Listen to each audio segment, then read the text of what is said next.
This is Jonathan Ferguson, the Keeper of Firearms and Artillery at the Royal Armouries Museum in the UK, which houses a collection of thousands of iconic weapons from throughout history. On today's episode, he's going to be checking out the varied arsenal of the 2010 classic Fallout New Vegas. Well, that puts a smile on the face, doesn't it? The Fat Man Nuka Launcher, based on some real technology, the Davy Crockett Tactical Nuclear Launcher.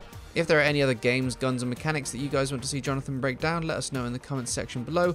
Make sure to subscribe for more videos like this one, and if you'd like to help out the Royal Armouries Museum and continue to support Jonathan's work, check out the links in the description of this video. Right, over to Jonathan.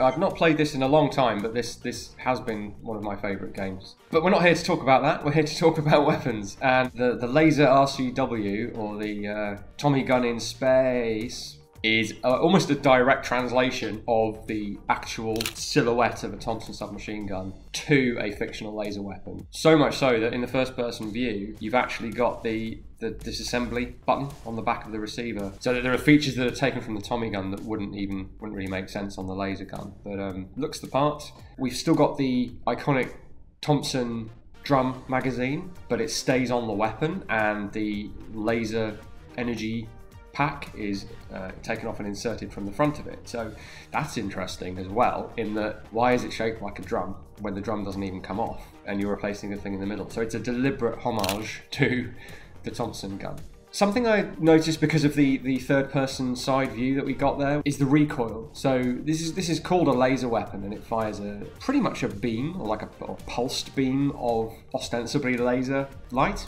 Light doesn't recoil, so unless this is actually a plasma weapon of some kind and it's just called a laser gun, it should not recoil into the shoulder like it does. So I think that's a stylistic choice, because a gun that's as powerful as relatively powerful as this, and is representing the Tommy gun, might look weird if it didn't recoil.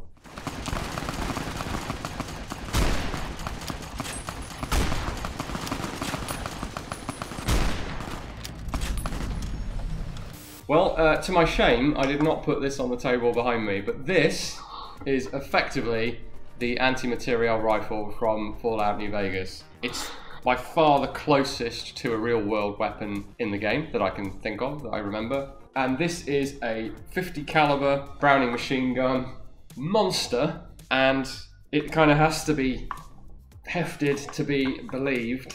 It pretty much functions as it does in the game, and of course in Fallout this thing is absolutely devastating, and because of the ability to load, in fact make, your own ammunition in various different flavours, we saw incendiary in use as well. Interestingly, when an incendiary round hits the ground, which I hadn't remembered, doesn't initiate seemingly, but when it hits a target, human, deathclaw, whatever, it goes up in flames appropriately enough. And I'm going to put this down before I hurt myself.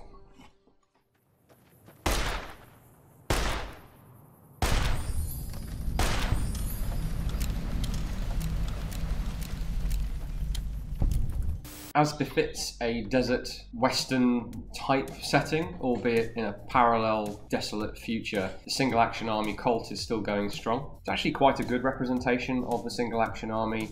The most interesting thing is the ability to load different ammunition and to manufacture different ammunition. So we saw hollow points there, which work well against unarmoured targets, not working well against an armoured target. And so we see a switch to normal ammunition, either hard cast lead or full metal jacket would have much the same effect, and that has the penetration to defeat not modern body armour, but repurposed sportswear of the sort that we see in the Fallout universe. We've got yet another very convenient reload animation, which I don't blame them for at all. You'd be there for quite a while if you had to depict it realistically. So we have the player incredibly adept at simultaneously rotating the cylinder and ejecting the spent cases, which in reality tend to stick in the chamber and need to be ejected by the ejector rod, and then immediately pressing home the replacement rounds. It's a system that can be leveraged for gameplay reasons to make, if you want to make the revolver more powerful but slower to reload. Here it's kind of a balance where it's moderately powerful but not as slow to reload as it would be in real life. Come on. We've got a suspiciously Mad Max looking character there, wielding that character's, or a take on it, iconic double-barreled sawn-off shotgun. In fact, the Fallout version is actually a craft-produced weapon. It's not an old world, pre-nuclear, cut-down shotgun like the one behind me there. It's been made from scratch. On the subject of the coin shot, that's, I suspect, based on real history in that, well, or at least folklore, where you load a shotgun cartridge with a stack of quarters or whatever as a sort of homebrew form of shot, as the game calls it, coin shot. If metal is scarce, why wouldn't you do that? And it wouldn't be as effective as lead shot, but it would still hurt.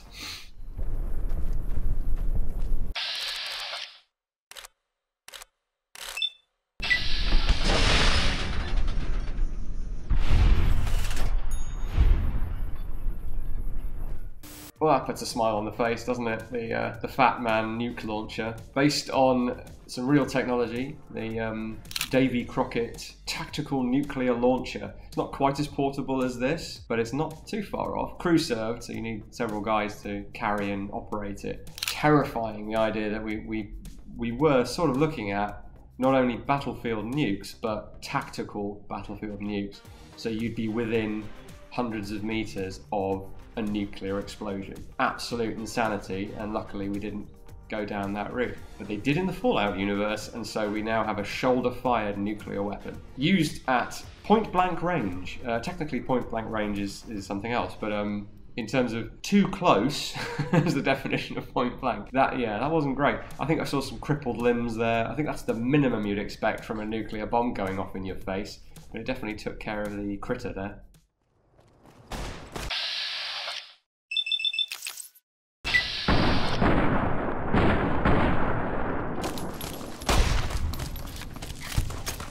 I did forget for a while that the Browning High Power was actually in the game, but of course you start the game with it. And it's pretty much vanilla. It's as though it's been hanging around for 200 years or whatever, and is still working, which is not entirely implausible, like so many of the guns in this game. Weird glitch in the reload animation, well, less a glitch, more of an oversight, which we've seen in other things, where the slide is forward, and when you reload, the slide magically opens to the rear, sort of shortcutting the animation, I suppose. But the high power is pretty well represented. The cartridge cases that are coming out are immense, though, for some reason. They look like grenade launcher rounds. Not quite sure why that is. They wouldn't fit in the gun. We've got modifications with an extended magazine and an IPSC style sight mount. Now that's something that definitely wouldn't survive 200 years knocking around in the wasteland. Guns are quite robust, optical sights really aren't.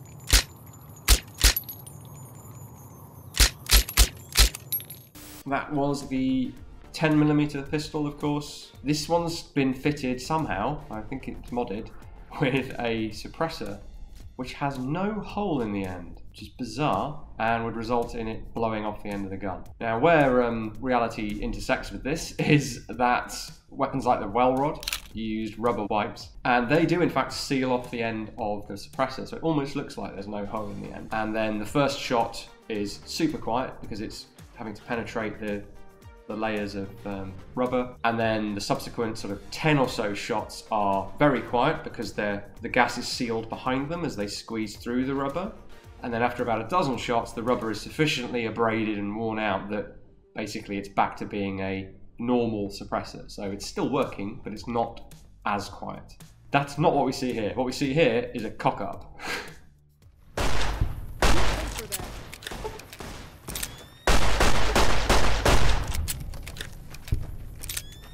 To my shame, I have still not gone back and played Fallout 1 and 2. I gather that the Blade Runner blaster, which is obviously what we see here, first appeared in Fallout 2, I think, and made a reappearance in this game. It's a pretty faithful representation of this fictional detective sidearm.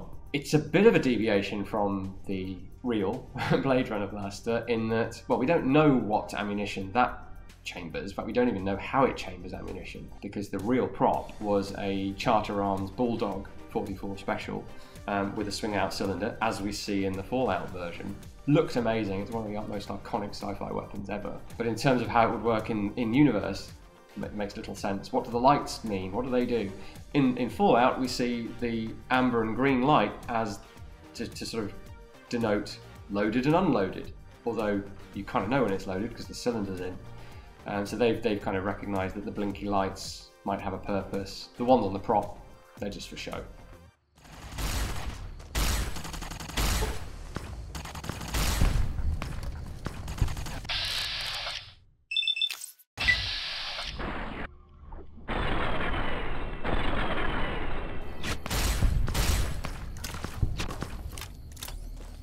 One of the enjoyable things about the Fallout games is the mixture of projectile weapons and effectively ray guns. Obviously the gameplay difference they've gone for here, other than green versus red, is a slow-moving blob, for want of a better term, for the plasma, that when if you manage to hit with it, does high damage, whereas the laser's more of a beam, and per shot it's lower damage, but if you get more on target, you do the same damage. It's that classic RPG trade-off. I really like the design, with the exception of the bizarre energy system. Firstly, that this power pack at the bottom is so tiny, doesn't really make much intuitive sense. And secondly, that for some reason, it's installed on a really flimsy looking bracket, which you then have to rotate it into contact. Why can't you just plug it in? But I quite like how kind of Heath Robinson the designs of these are. It's almost like they've got plasma and laser technology, but they haven't got too far into the technology of it before the nukes hit.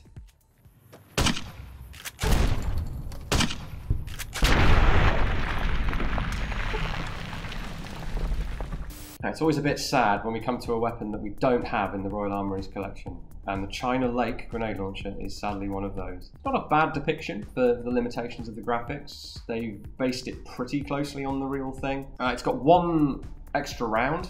The China Lake only fits 3 rounds in. If you think of the length of even the standard short 40mm grenades, you're struggling to fit more than 3 in a weapon that compact. We also see plasma rounds being used, and I always find that intriguing in my fiction when you've got a sort of legacy firearm that power is multiplied by changing the ammunition. And we've already seen that. We've got modern ammunition loads for the same cartridge type for guns 50, 100 years old that make them noticeably more effective. And there's no reason why in the future that, not this, but a weapon that we use today that's less effective in the future can keep pace simply by upgrading the ammunition.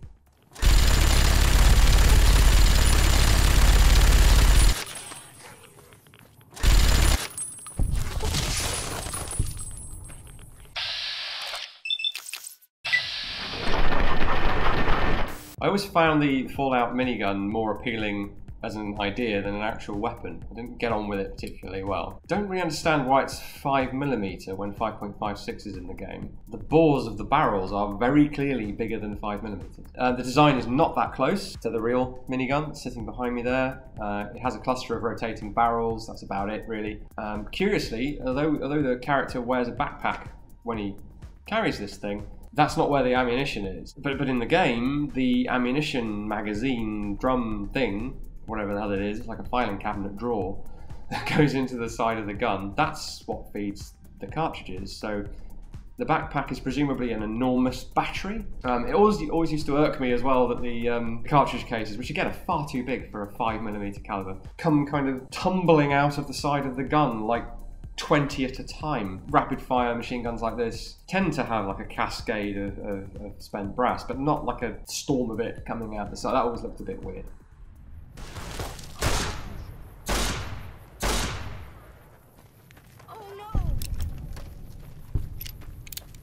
This revolver, the Ranger Sequoia massive 6-shooter, is fairly similar to the Magnum Research BFR. We haven't got one, but I'm not too upset because we do have a couple of these. This is the Century Manufacturing Model 100, and it is tremendously huge. It's also chambered in 45-70, which the BFR in the real world is not. It is a clone of the Single Action Army, like BFR is, and it has a gigantic brass frame. It's actually bigger than the in-game model, proportionately.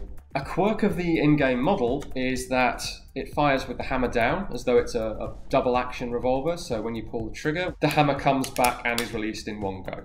So yes, ludicrous, massively powerful, impractical revolvers do get made.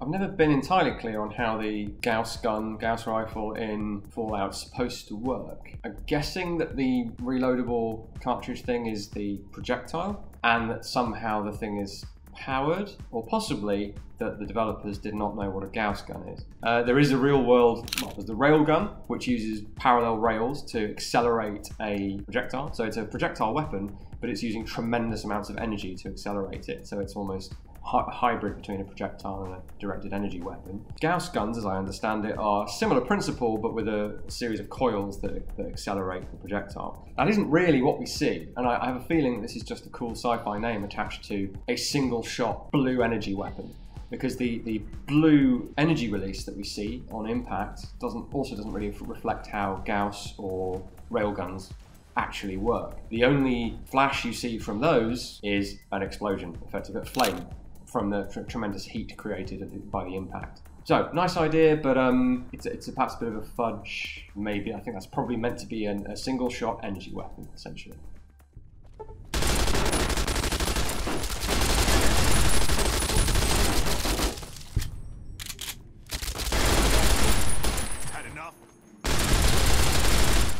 Of all of the machine guns to survive into the end of the world, I'm not sure that the FN Minimi will be one of them. The thing that really stands out are the terrible sights, weird inverse iron sights, where the front sight post becomes an aperture and the rear sight is a post. It's not how sights work. There's also a weird quirk of this in that the in-game Minimi, like machine gun, correctly can chamber and fire both 5.56 and .223 caliber ammunition. The game doesn't take that approach. The game takes the view that 5.56 is military, so it must be more powerful. Therefore, the .223, the civilian version, must be less powerful. Just being 5.56 or .223 doesn't make any difference. The original loads of both are equally damaging, and being a game, because it does less damage, it wears your gun out less quickly, whereas it wouldn't make any difference. The Minimi with a 5.56 chamber could fire .223 all day long until it breaks. Would not work in that way. You don't get less wear for less damage. But of course that's a classic RPG trade-off.